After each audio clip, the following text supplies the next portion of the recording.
सच्चाई ये है कि प्रधानमंत्री की सुरक्षा में चूक नहीं होनी चाहिए, और ये चूक किस तरह हुई है ये नहीं अभी पता चल रहा, क्योंकि प्रधानमंत्री की सुरक्षा की जिम्मेवारी गृह मंत्रालय की होती है। क्योंकि वहाँ जो एसपीजी है, एसपीजी के बिना एक कदम भी प्रधानमंत्री नहीं चलता। वो एसपीजी केवल भारत के प्रधानमंत्री की ही सुरक्षा करती है, पूरे हिंदुस्तान में बाकी किसी की नहीं करती। तो ये बताएं, एसपीजी ने उनको 120 या 30 या 100 किलोमीटर का जो रास्ता था, किस आधार पे उन्होंने वो निर्णय तुरंत लिया? एसपीजी को किसने आदेश किया रोड से ले जाने के लिए, या प्रधानमंत्री ने खुद उनकी बात नहीं मानी? पहले तो इसकी जांच हो। तो आप चाहते जांच होनी चाहिए पूरे? देखिए, अरे प्रधानमंत्री की सुरक्षा का मामला है, ये तो देश की सुरक्षा का मामला है भाई, ये होना चाहिए। लेकिन अब इसके दो पहलू आ रहे हैं। क्या देश के प्रधानमंत्री को ये शब्द कहने चाहिए थे कि अपने मुख्यमंत्री से कह देना मैं जिंदा लौट आया? क्या किसी वीडियो में आपने ऐसा देखा कि प्रधानमंत्री पे कोई हमला है? या प्रधानमंत्री के साथ इतने कैमरामैन चलते हैं, वो कहाँ थे? वो सिर्फ इधर से खड़े होकर सिर्फ प्रधानमंत्री की तरफ उन्होंने फ़ोटो दिखाया। क्या उधर से पीछे से खड़े होकर दिखा देते आगे रोड खाली थी या रोड पे कितनी दूरी पे कोई लोग थे? ये राजनीति है। लेकिन कांग्रेस कह रही है कि रैली में कुर्सी खाली इस वजह से मोदी जी ने। देखिए भाई, ना तो मैं वहाँ था, वो तो आप जैसे पत्रकार ही तो दिखा रहे हैं कि रैली में लोग नहीं पहुँच पाए, क्योंकि वहाँ के लोगों ने एक अपने अपने गाँव में ये कर दिया था कि कोई रैली में ना जाए। और किसान तो प्रोटेस्ट वहाँ कर ही रहे हैं, पहले से उन्होंने कॉल दे रखी थी। जब उन्होंने पहले से कॉल दे रखी थी किसानों ने कि हम धरना प्रदर्शन कर रहे हैं और प्रधानमंत्री जी का विरोध करेंगे, तो ये सड़क से ले जाने का निर्णय किसने दिया? कहा जा रहा कि मौसम खराब था, इस वजह से बाय रोड जाने के। मौसम खराब था तो ये तो इनके पास तो सारे विभाग हैं, इनके पास तो मौसम विभाग भी है।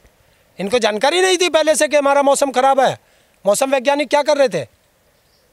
इंटेलिजेंस की रिपोर्ट नहीं थी इनके पास? आईबी है, सब रिपोर्ट थी इनके पास कि किसान प्रदर्शन कर रहे हैं और किसान नाराज है। लेकिन किसानों ने रास्ता रोका नहीं, किसानों ने कोई रास्ता नहीं रोका। देखिए, जो वहाँ दिखाई दे रहा, एक 18-20 सेकंड की एक क्लिप आई है, वो कोई अपने मकान से शूट कर रहा है। और जब जो प्रधानमंत्री के वहाँ वो एक गाड़ी दिखाई जा रही है, बस, उस बस के आगे जो लोग खड़े हैं वो बीजेपी का झंडा ले रहे हैं और उसमें नारे लग रहे हैं प्रधानमंत्री जिंदाबाद के, मोदी के जिंदाबाद के।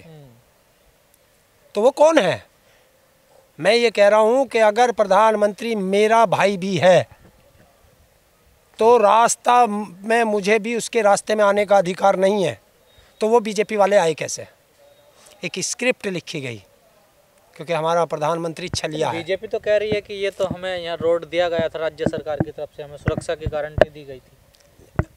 अरे सुरक्षा की गारंटी है, 1 किलोमीटर पहले से तुम्हें पता चल गया भैया। आगे तो पायलट चलते हैं, डबल ट्रिपल पायलट चलते हैं, 2 पायलट राज्य सरकार के चलते हैं, केंद्र सरकार का चलता है, और उसकी एसपीजी सुरक्षा चलती है। तो फिर प्रधानमंत्री ने ऐसे शब्द क्यों कहे, जबकि प्रधानमंत्री बिना बुलाए पाकिस्तान चला जाता है और वहाँ शुक्रिया अदा करता है, और अपने देश में ऐसे शब्द यूज करते हैं? ये चुनावी स्टंट हो सकता है। लेकिन मीडिया तो बिलबिला उठी इस पूरे मामले को लेकर। देखिए, एक बाजारू मीडिया है ये। आज मैं एक नया शब्द है ये, बाजारू। तो ये तो बाजारू मीडिया है, ये तो जिधर टुकड़ा डालोगे कुत्तों की तरह उधर ही जाके भौंकना शुरू कर देगी।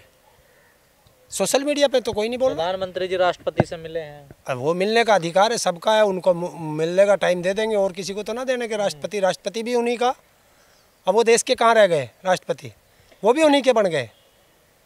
लेकिन गृह मंत्रालय की तरफ से बयान, देखिए गृह मंत्रालय को भाई राजनाथ सिंह भी जाके उत्तराखंड में कह रहे हैं क्या? कि ये बहुत ही निंदनीय। हाँ, मैं बता तो रहा हूँ, ये राजनीतिक स्टंट है, भावनात्मक खेलना।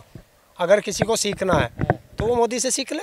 जो लोग कह रहे हैं कि एक्टिंग करते हैं, ये मोदी जी वो एक्टिंग ही है। सबसे बड़ा ड्रामेबाज है। देखिए, एक चीज़ बताइए, जब मैं चला घर से तो मैं चला एक सभा को संबोधित करने, और सभा में मुझे पता है कि लोग हैं नहीं भाई, इंटेलिजेंस तो आ रही है, रिपोर्ट है कि सभा में आदमी नहीं है, कुर्सियां खाली हैं।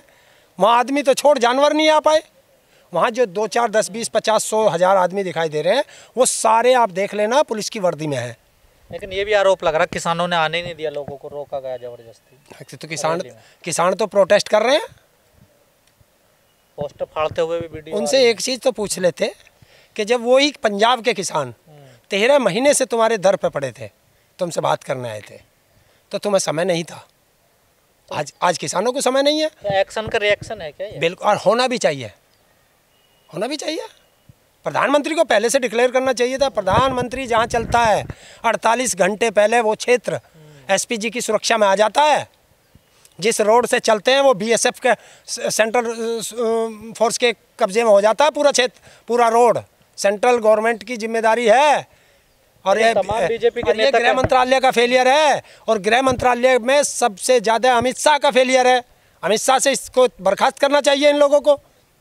लेकिन कहा जा रहा है कि राज्य में अगर कहीं पीएम जाते तो राज्य की सुरक्षा होती है, वो राज्य को देखना होता है। नहीं होता। कौन? देखिए, आप पढ़िए पूरा लॉ, एक लॉ है, जब भी प्रधानमंत्री कहीं जाएगा उस प्रदेश की सारी फोर्स एसपीजी के अंडर में आ जाएगी। किसी प्रदेश के डीजीपी की हिम्मत नहीं है जो प्रधानमंत्री का रूट 1 इंच भी चेंज कर दे। किसी मुख्यमंत्री की हिम्मत नहीं है कि वो, अधिकार भी नहीं है, हिम्मत छोड़ो, अधिकार नहीं है कि वो 1 फुट भी प्रधानमंत्री का रास्ता चेंज कर दे। एसपीजी के अंडर में है। और जो स्टेट की फोर्स होती है वो एसपीजी के अंडर में काम करती है, और उसका काम सपोर्ट देना है। लेकिन ठीक रहा तो चन्नी पे फोड़ा जा रहा है। देखिए, राजनीति है भाई, चुनाव चल रहे हैं। अरे रैली तो एक बहाना है, उत्तर प्रदेश पर निशाना है। अच्छा। हाँ, और यही देश का प्रधानमंत्री है। जब नोटबंदी पे कहता था भाइयों बहनों 50 दिन और दे दीजिए, जिस चौराहे पे कहोगे उस चौराहे पे आ जाऊंगा, वो तो चौराहे भी ना था, वो तो अपने आप ही ड्रामा करके दूसरों को दिखा रहे हो सड़कों पर रुक करके। कई लोग कह रहे पंजाब को बड़ी सौगात मिलती है उस दिन, इन लोगों ने गलत किया है। सौगात लेने तो वे बेचारे आए थे, और जब उससे पूछा, देखिए ये मेरे वचन नहीं है, उन्हीं की पार्टी का, उन्हीं के द्वारा चुना गया राज्यपाल सतपाल मलिक, उसका बयान आपने पढ़ा होगा, सुना होगा। उसने कहा है कि जब प्रधानमंत्री जी से मैं मिला और मैंने कहा कि मेरी 5 मिनट में ही उनसे लड़ाई हो गई, और मैंने उनसे कहा कि 500 किसान मर चुके हैं। उसने मरा हुआ कहा, हम लोग शहीद कहते हैं, कि 500 किसान मर चुके हैं। तो प्रधानमंत्री के ये शब्द होते हैं कि मेरे लिए मरे हैं? क्या ये शब्द प्रधानमंत्री को शोभा देते हैं? और उसने वीडियो वायरल है, और उसमें साफ लिखा है कि आप अमित शाह से मिलो। अमित शाह से मिले तो अमित शाह ने क्या कहा कि इसकी तो बुद्धि खराब हो गई है, वो प्रधानमंत्री को ये शब्द कह रहा। तो लगता है इनकी अंदरूनी लड़ाई है, कांग्रेस और बीजेपी की लड़ाई है, और किसानों को मोहरा बनाया जा रहा है। लेकिन इस पूरे मामले में देखा गया है, जो कांग्रेस है, पंजाब यूनिट है, उसमें भी कई नेताओं के बयान इधर उधर आ रहे हैं। देखो भाई, वो राजनीतिक लोग हैं, मैं कह रहा हूँ राजनीतिक हो सकता है। तो इस पूरे घटने के जिम्मेदार किसे मानते हैं? गृह मंत्रालय, क्योंकि पूरे देश के अंदर सुरक्षा की जिम्मेदारी गृह मंत्रालय की है। इससे तो मैसेज गलत जाएगा पूरी दुनिया में कि जब प्रधानमंत्री के साथ ऐसा। कुछ नहीं, ये तो खुद प्रधानमंत्री अपने देश की बेइज्जती करा रहा है। भाई आप उसमें ये बताओ, फिर तुमने जो देश का टैक्स का करोड़ों रुपया खर्च करके वो गाड़ी खरीदी है, जिसमें बम, जिस गाड़ी में बम से कोई असर नहीं हो सकता, किसी गोली से कोई असर नहीं हो सकता, तो फिर तुम्हारी जान कायम में खतरे में थी भाई। और जिस रास्ते से गए हो, लेकिन पुलिस उसी रास्ते से तुम आए हो। पुलिस खाली क्यों नहीं करा पाई रास्ता? 25 मिनट तक मोदी जी पुल पर खड़े कहा, उन्होंने तो कहा, जो मैंने सुना है, मैं तो वहाँ था नहीं, जैसा वहाँ का मुख्यमंत्री कह रहा है कि 10-20 जब सड़कों पे गांव हैं, और आगे वो कह रहा है कि 10-20 लोग अगर सड़क पे आ भी गए तो उन्हें हटाने का काम चल रहा था। हमने कहा यहाँ से आपको हेलीकॉप्टर द्वारा भेज देते हैं, वो नहीं, अब हमें वापस जाना है। तो ये पूरा ड्रामा जानबूझ के किया गया है। देखिए क्या ड्रामा रचते, क्योंकि जनता सुनना नहीं चाहती, क्योंकि जनता देखना चाहती थी विजन, और विजन आपके पास है नहीं।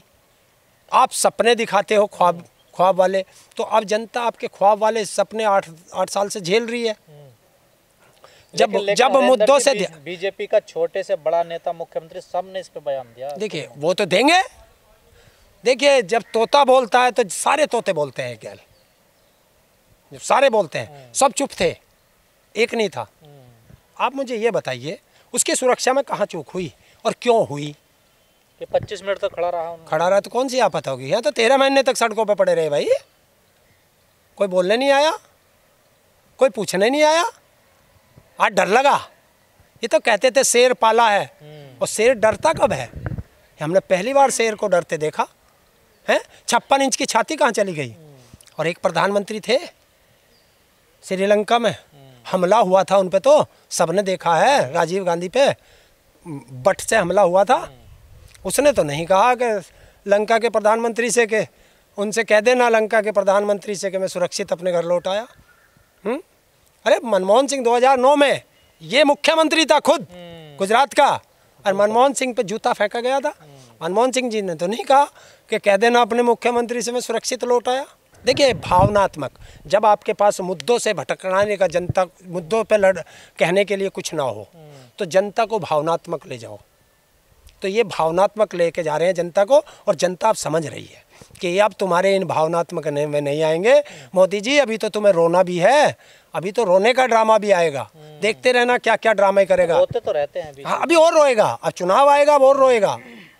ये है एक वो दलित मुख्यमंत्री था। जो छवि है पीएम साहब की, वो अपने देश में बचकर आ गए हैं किसी विपत्ति से, तो पूरी दुनिया में क्या मैसेज जा रहा है इस पूरी घटना का? देखिए, अगर किसी को पाकिस्तान हिंदुस्तान में डर लगता है तो जाएं पाकिस्तान।